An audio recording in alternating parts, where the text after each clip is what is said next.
Pedro Sánchez decreta 3 dias de luto nacional pela tragédia de Adamus. O primeiro-ministro espanhol diz que a verdade sobre o acidente que matou 40 pessoas será descoberta. Kremlin confirma convite dirigido por Trump a Vladimir Putin para integrar o Conselho de Paz para a faixa de Gaza. Mais de 2.000 pessoas protestam em Zurique contra a participação de Donald Trump no Fórum Económico Mundial em Davos.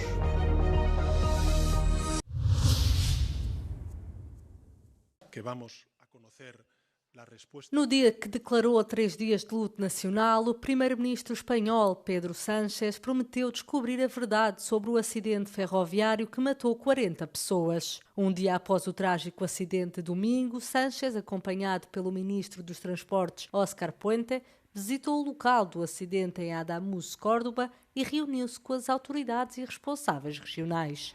Em entrevista aos jornalistas, o presidente regional da Andaluzia explicou as dificuldades que os socorristas estão a enfrentar. La dificultad está en que la maquinaria pesada que estábamos esperando tiene difícil encaje para poder trabajar y poder elevar esos vagones para que puedan trabajar los bomberos y, por tanto, entrar también los médicos forenses, la Guardia Civil y certificar e identificar esas personas fallecidas. Otra opción que podría ser la de ir partiendo, por así decir, los vagones hasta identificar esas personas no fallecidas. Lo que sí parece, y ojalá no fuese así, pero lo que sí parece es que puedan haber personas fallecidas.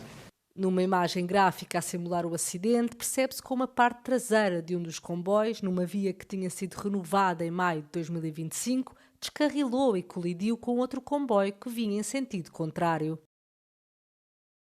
O ministro dos Transportes, Puente, descreveu o incidente como extremamente estranho.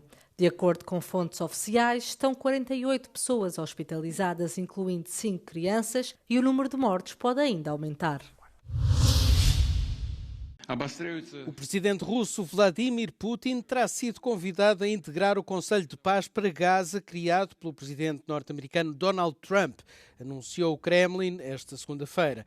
Pelo menos 60 países foram convidados pela Casa Branca a integrar o Conselho por um valor de $1.000 milhões cada, com o objetivo de ajudar na reconstrução de Gaza. Embora alguns líderes mundiais tenham aceitado, muitos dizem que precisam de perceber o que é que a adesão implica.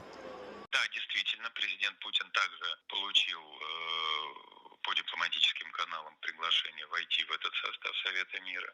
В настоящий момент мы изучаем все детали этого предложения, в том числе надеемся на контакты с американской стороной с тем, чтобы прояснить все нюансы. Chiaramente vale quello che ci siamo sempre detti, penso che l'Italia possa giocare un ruolo di primo piano nella costruzione del piano di pace e quindi siamo pronti a fare la nostra parte. At this stage we can confirm the receipt of the invitation. The President is in close contact with EU leaders on all geopolitical matters and discussions will continue on this topic. Israel está contra a criação deste comitê por parte de Trump. Diz que é prejudicial para as políticas seguidas pelo país. הגיעה העת להסביר לנשיא שהתוכנית שלו היא רעה למדינת ישראל ולבטל אותה. עזה היא שלנו, ועתידה ישפיע על עתידנו יותר מאשר על כל אחד אחר. A lista oficial de participantes deverá ser anunciada pelos Estados Unidos nos próximos dias. Na sexta-feira, Trump anunciou as primeiras nomeações para o Conselho, incluindo ele próprio como presidente, o ex-primeiro-ministro britânico Tony Blair e o secretário de Estado dos Estados Unidos, Marco Rubio. Donald Trump disse ao primeiro-ministro da Noruega que já não sente a obrigação de pensar exclusivamente na paz depois de não ter vencido o Prémio Nobel. Numa mensagem publicada na segunda-feira, o presidente dos Estados Unidos culpou Oslo por não lhe ter sido atribuída a distinção.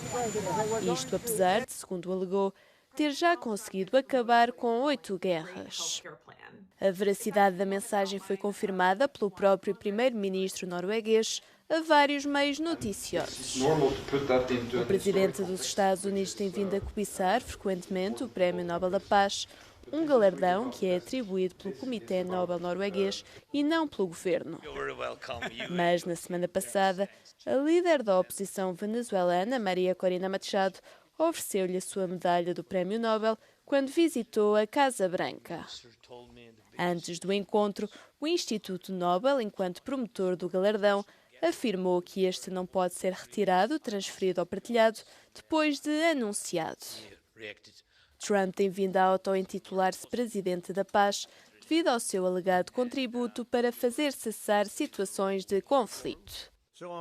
No entanto, tem vindo a reiterar o seu interesse em adquirir ou tomar posse da Groenlândia, território autónomo da Dinamarca. Mais de 2.000 pessoas saíram à rua na noite de segunda-feira em Zurique em protesto contra o presidente dos Estados Unidos, Donald Trump, e o Fórum Económico Mundial, que acontece por esta altura em Davos.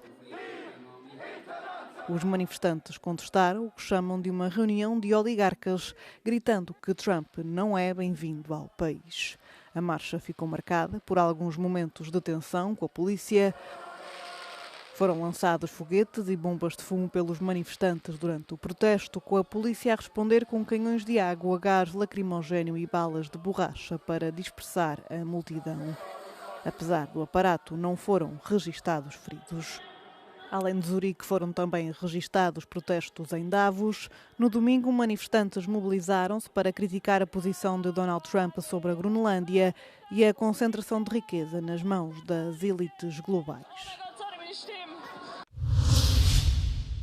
André Ventura chegou à sede de campanha entre gritos de vitória. O lugar não foi o primeiro, mas o segundo é suficiente para avançar para a segunda volta das eleições presidenciais. O resultado representa mais um marco para o líder do Chega.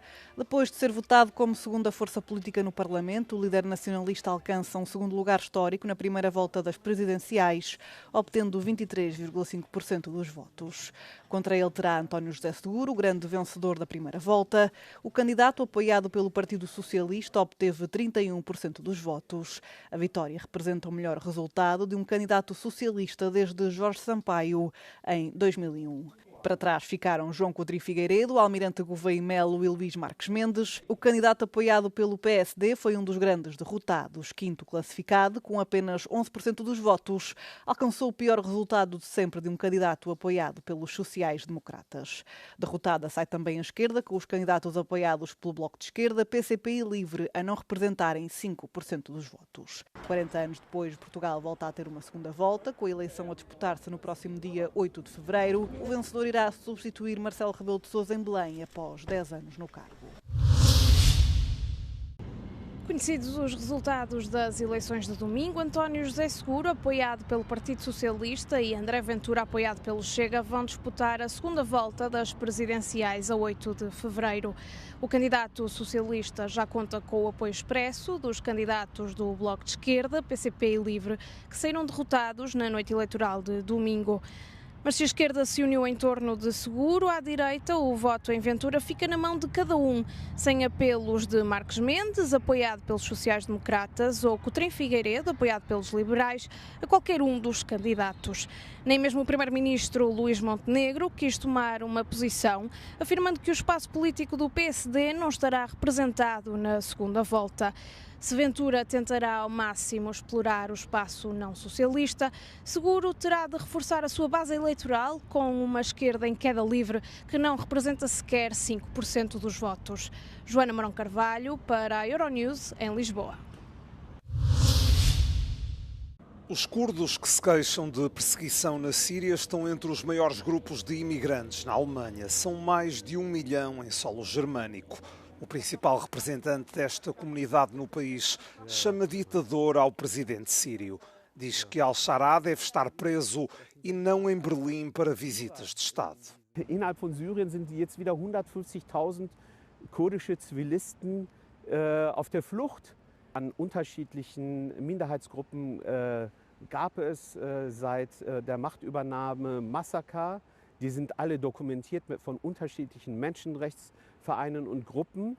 Al-Shara möchte dort eine sunnitisch-islamistische Herrschaft errichten. Al-Shara, um ex-combatente da Al-Qaeda, está no poder na Síria há pouco mais de um ano após a queda de Bashar al-Assad. Desde então, os curdos dizem-se alvo de opressão e violência. Outras minorias, como os alauítas, cristãos e yazidis, também têm denunciado ataques do governo central. Überall sind dschihadistische Gruppen unterwegs, die diese Menschen abschlachten, umbringen. und das auch noch offen zelebrieren, das offen feiern. Also sie machen das ja nicht mal versteckt, aber der Westen macht wieder einmal den Fehler, dass sie sich auf einen Islamisten einlässt. Centenas de pessoas da comunidade curda protestaram junto às portas de Brandemburgo contra a visita do presidente sírio à Alemanha. A reunião de Al-Shara com o chanceler alemão, prevista para segunda-feira, foi adiada sem nova data definida. Mas isso não é suficiente para os manifestantes. Die Demonstranten fordern, dass Merz das Treffen komplett absagt. Doch dass das passiert, ist unwahrscheinlich. Denn inhaltlich soll es um die Rückführung syrischer Flüchtlinge gehen. Und für Merz war die Migration ein zentrales Wahlkampfthema. Laura Fleischmann aus Berlin für Euronews. A taxa de natalidade da China caiu para o nível mais baixo já registado no ano passado. Os dados oficiais mostram uma redução da população pelo quarto ano consecutivo. A população total em 2025 era de cerca de 1.400 milhões, 3 milhões a menos que no ano anterior. A crise demográfica acentuou-se depois de a taxa de natalidade ter baixado pela metade na última década, apesar do fim da política restritiva do filho único.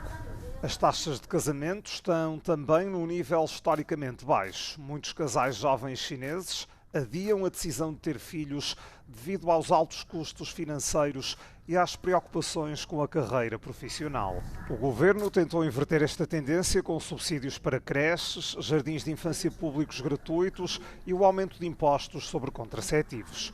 Os jovens na China, em grande parte, ignoraram essas medidas, consideram que não são suficientes para resolver o problema.